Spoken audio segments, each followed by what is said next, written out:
Disclaimer. Please forgive me now for there may be mispronunciations in this video.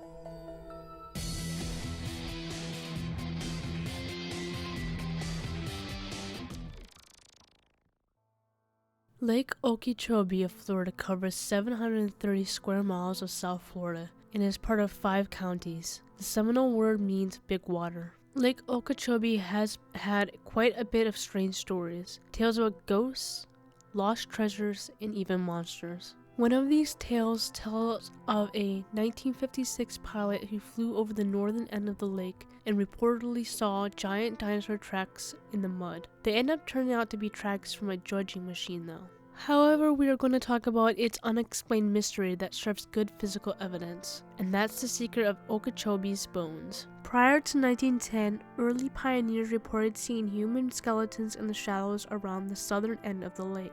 Several old fishermen told stories about catching human skulls in their nets. One early sailor claimed that there were so many skulls in the shallows that during the low water it looked like a pumpkin patch. A surveyor clearing the land on the lake's grassy island in the early 1900s exposed more than 50 human skeletons that were covered with only a couple of inches of sand. It is said by Weird Florida that this is not a case of dry land burials somehow drifting into water. Grassy Island is not a natural island. It was originally a lake bottom that was exposed when water levels were lowered by drainage canals.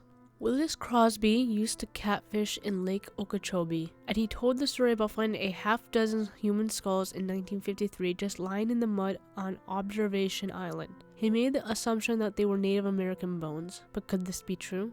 Accounts of human bones extend the areas from Creamer Island to Observation Island. Researchers tried to find answers to this mystery, and some even looked at the Seminole Wars for answers. The only skirmish was in 1837, Battle of Okeechobee, and it was on the north end of the lake. It resulted in only 30 dead. Historians believe that the bones may even predate the first Spanish period by thousands of years. Some speculate the bones may have been those of residents of an ancient Native American village that may have been devastated by tribal warfare or disease. However, this doesn't explain the absence of artifacts and pottery. Even stories of refugees escaping from Atlantis has been spoken of.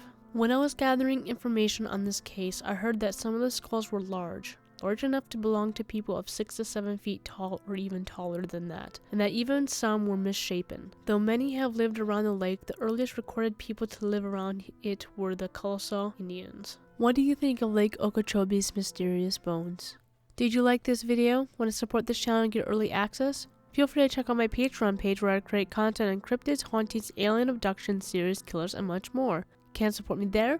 Like, comment, and subscribe here.